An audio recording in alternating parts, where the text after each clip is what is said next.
kama mpo vijana vijana Harambee. Hapana, mnasema Nyayo vipi bwana? Nikisema Harambee unanipatia UDA. Nikikuambia UDA unasema nini? Kazi ni kazi, si ndio? Haya, tujaribu tena. Harambee. Harambee. UDA. Bas, na 10 bila break, si ndio? Basi ningependa kushukuru sana fursa hii ya kuwa mahali hapa na wana UDA wenzangu. Najua mmekuwa mkisikia Profesa Mbondenyi, mimi ndio Profesa Mbondenyi. Na kwa neema ya Mungu nafanya kazi kwa ofisi ya naibu wa rais wa sasa Profesa Kithure Kindiki, na mimi ndio nashughulikia masuala ya zile tume zote za kikatiba. Tumeziweka pamoja ili ziweze kufanya kazi kwa pamoja. Kwa hivyo mimi nimepatiwa ile jukumu la kuweza kushirikisha zile tume kwa niaba ya rais na naibu wake. Hii si mara yangu ya kwanza kufanya kazi kwa ofisi ya naibu wa rais. Nilikuwa mshauri wa rais wa sasa alipokuwa naibu wa rais. Kwa hivyo nilikuwa pale kwake nikamshauri, tukafanya kazi pamoja, na kwa neema ya Mwenyezi Mungu sasa amekuwa nani? Rais wa Kenya. Si jambo zuri hilo jamani? Si wataita tumebarikiwa? Si Mungu ametumulika tochi? Ati mtoto wenu ameweza kushauri rais, naibu wa rais mpaka kawa rais. Si jambo zuri hilo? Na katika hali hii ya kuweza kuwapatia introduction ya Mbondenyi, ningependa pia leo hii kushukuru Mungu kwa sababu ya mama yangu kwa sababu alinilelea nikiwa standard 1, kuanzia niwe standard 1 mpaka standard 8. Mama Dawai ndio alinifunza nikiwa pale primary school. Kwa hivyo Simona ametengeneza profesa. Kwa hivyo akiwa hapa saa nyingine ninaongea, lakini naongea na uoga manake sitaki nikosema mama yuko hapa. Alinichuna masikio nikiwa mdogo bwana. Msione hivi. Alinichuna, alafu wakati huo tukiwa Ganjoni primary ilikuwa ni lazima uongee Kizungu. Ukiongea Kiswahili, viboko. Mama asante, umenisaidia. Siku hizi naweza nikaongea Kizungu na naweza nikaandika Kizungu. Kwa hivyo mama mpatieni makofi. Na mama amesema anaomba kiti na atakuja kuomba kura. Kwa hivyo leo sitaki kuchukua muda mrefu, manake pia naona hali ya hewa ya anga inaendelea kubadilika, na pia hapa nimeambiwa kuna keki tutakata tule, na ninajua pia mambo yenu ni mengi kama wananchi, lakini ningependa kuchukua fursa hii kushukuru kila mmoja ambaye aliweza kuhusika kufanya mpangilio huu wa Ruto 10 bila break kuweza kufaulu. Na huu ni mpangilio mzuri kwa sababu mimi naamini kitu kimoja. Nyinyi kama wana UDA ndio mlimshika mkono Ruto akaweza kuwa rais wa Kenya, si ndio? Mmeambiwa hapa maneno ya dera, kwamba utamu wa dera ni nini?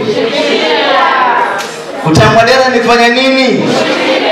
Dera letu si tumelivaa? Ama nyinyi hamna dera? Mimi lile dera nimevaa sasa hivi nikisimama mbele yenu ni dera linaitwa Ruto. Si ndio? Na nyinyi kama wana UDA dera ambalo mmevaa ni dera linaitwa Ruto. Kwa hivyo tusikie utamu wa kushikilia hili dera. Manake hata dera likichafuka wewe utalivua ulitupe kando. Si utalifua na ulirudie kulivaa. Sasa kama dera letu limechafuka, manake watu wanaanza kulalamika, mambo hivi mambo vile, manake ni siasa yote hivyo. Tuambie kwamba hili ni dera tumelivaa na tutalivaa hili dera kwa miaka 10, na dera letu likichafuka tutalifua na turudi kulivaa. Tuko pamoja wana UDA? Manake tatizo letu kubwa sisi kama Wakenya ni kwamba huwa tunaamka asubuhi kila miaka 5 tunaenda tunachagua viongozi, na baada ya miaka miwili ama miaka mitatu tunachoka na hao viongozi, tunaanza kuongea vibaya na tunaanza kuwatatiza mpaka ile mipangilio ambayo wamekuwa nayo inaanza kutatizika. Naongea ukweli ama nadanganya jamani? Lakini leo hii ningependa kuambia Wakenya, hii kasumba ya kuchagua kiongozi alafu baada ya miaka miwili mnaanza kumchafua na kumtatiza iliisha wakati ule wa Uhuru Kenyatta. Kwa huu wakati wa Ruto tutamshika mkono mpaka amalize awamu zake mbili kama rais wa Jamhuri ya Kenya. Kwa nini nasema hivyo? Nilipokuwa kwa ofisi yake wakati huo akiwa naibu wa rais, tuliangalia mfumo wa afya ambao ulikuwa unatumika Kenya hii, mfumo wa NHIF. Tukagundua kwamba huo mfumo wa NHIF uko na dosari. Kwa sababu gani? Tuliangalia Mkenya wa kawaida anaambiwa alipe, wewe una kazi, una ajira, unaambiwa ulipe 500 kwa NHIF. Kuna mtu ana ajira yake nzuri, anapokea karibu milioni 1, milioni 2 kwa mshahara, lakini kwa NHIF alikuwa analipa shilingi ngapi? 1700. Kuna usawa hapo? Hakuna. Tukamshauri rais, tukamwambia wakati akiwa naibu, ukiwa rais afadhali tuseme mtu atalipa gharama ya matibabu kulingana na percentage ya kiwango. Mfumo wa NHIF ambao mnaita sahihi SHA ama SHIF umekuja ili hatimaye tukijitokeza kwa wingi, tujiandikishe kwa wingi, tujue watu wangapi wanahitaji huduma za matibabu. Itakuwa ni rahisi kwa serikali kufikia mahali ambapo tunasema kwamba kama wewe una ajira, kama mapato yako ni madogo, kama maisha yako ni magumu, basi wewe kama mwananchi wetu kiwango, hii gharama ya kwenda kwa matibabu itolewe ili wewe uweze kupata matibabu kwa gharama ya wale wenye kupata kipato kikubwa. Ni mfumo mbaya ama ni mzuri wa jamani? Kukiwa na mfumo unabadilika, changamoto haziwezi kukosekana. Tuko pamoja? Kwa hivyo nimekuja kuwasihi wana UDA, jambo ambalo tumeanza leo hapa lisiishie hapa. Wewe nenda nyumbani ukaongee, watakukashifu kama kawaida. Lakini hata baada ya kukashifu, wewe utaenda pale kama mjumbe. Si wanasema mjumbe hauawi? Na mjumbe asiyekienda naenda na ujumbe. Na sio ujumbe baadaye utatimia. Wewe nenda pale kama mjumbe, peleka ujumbe, waambie kwa tathmini yako umepiga darubini, umeangalia vile siasa imekaa ya nchi, uone Ruto akienda. Na mwanze kuongea injili ya Ruto pale mashinani, ndio ili tuweze kusimama pamoja kama watu wa Taita Taveta, tuwe na sauti moja, tuwe na viongozi wa nguvu, ili tuweze sisi pia kupata maendeleo. Huyu Ruto ambao alikuwa anasema afanye kazi, alikuja akatusaidia kufungua kiwanda cha Defki pale Voi. Sasa alifungua kiwanda tangu Taita iumbwe mpaka wakati huu. Mshawahi kuona kiwanda hata kimoja? Si ametuletea kiwanda. Sasa shida iko wapi jamani? Stima zimeingia huku vijijini sasa hivi kwa wingi sana. Si hapa juzi transformer mliletewa hapa undani. Sasa shida iko wapi? Sasa wewe ukiambiwa mtu afanye kazi na wewe mwenyewe unajionea kazi inafanyika, si wewe ndio wanakuona ni kama huna macho. Mwenye macho aambiwi tazama. Wakija kwenu waambieni mwenye macho aambiwi nini? Tazama. Kwa hayo machache singependa kwenda zaidi, maana naona hali ya anga inaendelea kubadilika. Nimekipenda kusema asanteni sana kwa kujitolea mhanga kuja kusaidia katika huu mradi wa Ruto 10 bila break. Tuendelee kupeleka agenda ya rais mashinani. Mimi najua kuna wengine mnapenda mpira sana. Timu yako ya Arsenal ikifungwa haimaanishi unahama timu, si ndio? Manu akichapa mabao yao uhami Manu, si ndio? Unasema mimi ni Manu damu, nakufa na Manu. Hata kama unakufa na Manu, kufa na Ruto pia utaona manufaa yake hapa mashinani. Tuko pamoja? Harambee! Harambee!